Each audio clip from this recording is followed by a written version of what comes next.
জামাতকে যে এতদিন ডাকছে, এনসিপিকে যে এতদিন ডাকছে, সেটাই তো ঠিক না। আমি হোয়াটসঅ্যাপের ভিতরে থেকে একটা বাসার ভিতরেই বন্দি থাকতাম। নিবন্ধিত দল কয়জন বলেছে যে এক দলের সাথে কথা বলে সিদ্ধান্ত নিয়েছে, আমরা সিদ্ধান্ত মানি না? মেধা জ্ঞান দিয়েই এখানে আসতে হয়েছে। এনসিপি এবং জামাত এদের থেকে হার মটকাই গেছে, এই জন্য তারা আবুল তাবুল বলতেছে। এটা দেখবেন 2-4 দিন পরে ঠিক হয়ে গেছে।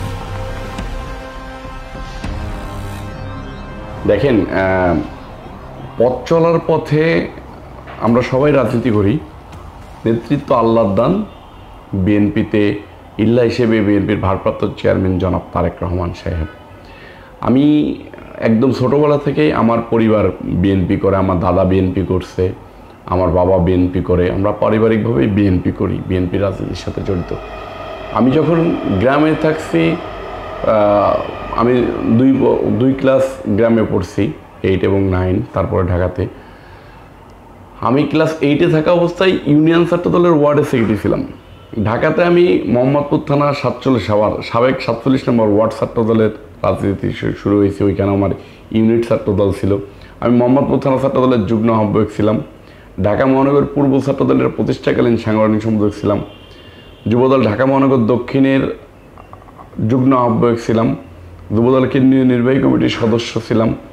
যুবদল ঢাকা মহানগর দক্ষিণের বর্তমান সদস্য সচিবের দায়িত্ব পালন করতেছি। সব কিছুতেই একটা পরীক্ষা থাকে। সাংবাদিকতা পেশাতেও যেরকম পরীক্ষা আছে, ভালো পারফরমেন্স দেখাইলে ভালো জায়গায় যাওয়া যায়, ভালো মানুষ ভালো বলে, ভালো কাজ করতে পারলে। বিএনপিতেও প্রতিযোগিতা আছে। লক্ষ লক্ষ মানুষের ভিতরে প্রতিযোগিতা করে ঢাকা মহানগর দক্ষিণ যুবদলের সদস্য সচিব হতে হয়েছে। এই ঢাকা মহানগর দক্ষিণ যুবদলে হাজার হাজার নেতাকর্মী, এই হাজার হাজার নেতাকর্মীর ভিতর দিয়ে এসে আমাকে ঢাকা মহানগর দক্ষিণ যুবদলের সদস্য সচিব হতে হয়েছে। সেটা ত্যাগ, শ্রম, মেধা, জ্ঞান দিয়েই এখানে আসতে হয়েছে। এই পদটা আমাকে দিয়েছে বিএনপির ভারপ্রাপ্ত চেয়ারম্যান জনাব তারেক রহমান সাহেব। বিএনপির ভারপ্রাপ্ত চেয়ারম্যান জনাব তারেক রহমান সাহেব আমাকে যখন পদ দিয়েছে, কারো সুপারিশে না। আমার কিন্তু পারিবারিকভাবে কোনো বড় নেতা পরিবারে আমার কেউ নাই, বা আমাকে কোনো বড় ভাই টেনে আনবে এরকম কেউ না। আমাকে বিএনপির ভারপ্রাপ্ত চেয়ারম্যান তারেক রহমান সাহেব আমার কাজের দক্ষতা দিয়ে মনে করেছে যে এই ছেলেটাকে দিয়ে হয়তো ঢাকা মহানগর দক্ষিণ যুবদল ভালো চলবে। আমি দায়িত্ব পালন করতেছি প্রায় 1.5 বছরের মতো। কতটুকু করতে পেরেছি, কতটুকু ব্যর্থতা, কতটুকু সফলতা, এটা ঢাকা মহানগর দক্ষিণ যুবদল জানে এবং বিএনপির ভারপ্রাপ্ত চেয়ারম্যান তারেক রহমান সাহেব অবগত আছে। আপনারা মিডিয়ার লোকেরা অবগত আছেন।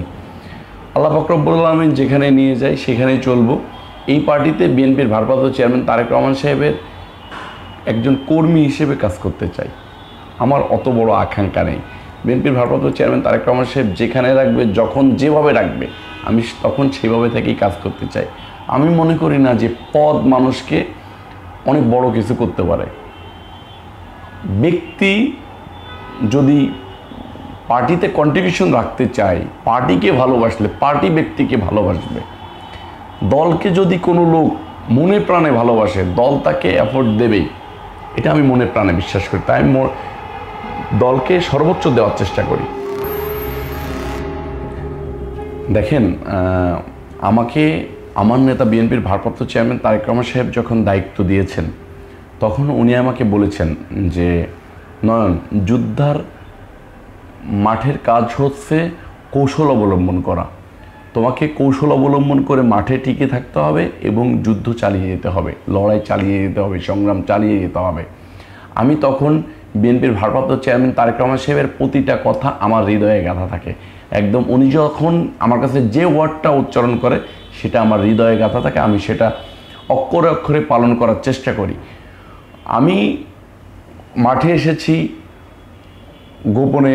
সেই মাঠ থেকে যখন কর্মসূচি শেষ হয়েছে, আমি আমার জায়গায়, সেফ জায়গায় চলে গিয়েছি। আমি কখনোই সিম ইউজ করি নাই। আমি সবসময় হোয়াটসঅ্যাপে ছিলাম। যখন ভাইবার ছিল তখন ভাইবারে ছিলাম। আমি কখনো ইমো অ্যাপসও ইউজ করি নাই। ইমো ট্র্যাকিং হওয়ার সম্ভাবনা থাকে, যেটা আমি হোয়াটসঅ্যাপের ভিতরে থেকে একটা বাসার ভিতরেই বন্দি থাকতাম। 28শে অক্টোবরের আগ থেকে ওই বাসাটাতে ছিলাম। 28শে অক্টোবরের পরে 7ই জানুয়ারি নির্বাচন পর্যন্ত ওই বাসাতেই ছিলাম, কর্মসূচি পালন করতাম, ওইখানে চলে যেতাম। ওইখান থেকে আমি আন্দোলন মনিটরিং করছি এবং জুলাই আগস্টের আন্দোলনও আমি ওইখানে থেকেই করছি। আমি 7ই জানুয়ারি মানে জুলাই 5 আগস্টের পরে আমার মগবাজারে একটা বাসা ছিল, যে বাসাটা ভেঙে চুরে তছনছ করে মাল জিনিস পুলিশ নিয়ে গিয়েছিল এবং আমার ওয়াইফকে গ্রেপ্তার করেছিল। আমি 5 তারিখের পরে ওই বাসাটাতে আর যায় নাই। আমার কাছে মনে হয়েছে যে না, আমি এই বাসাতে হয়তো বা নিরাপদ নাও থাকতে পারি, যেহেতু আমি সম্মুখ সারির যোদ্ধা ছিলাম। বিভিন্ন মহল আমাকে নিয়ে ষড়যন্ত্র করে আমার ক্ষতি করে ফেলতে পারে, সেই কারণে আমি সেই বাসাতে উঠি নাই। আমি ওয়ারিতে ছিলাম দীর্ঘদিন যাবত।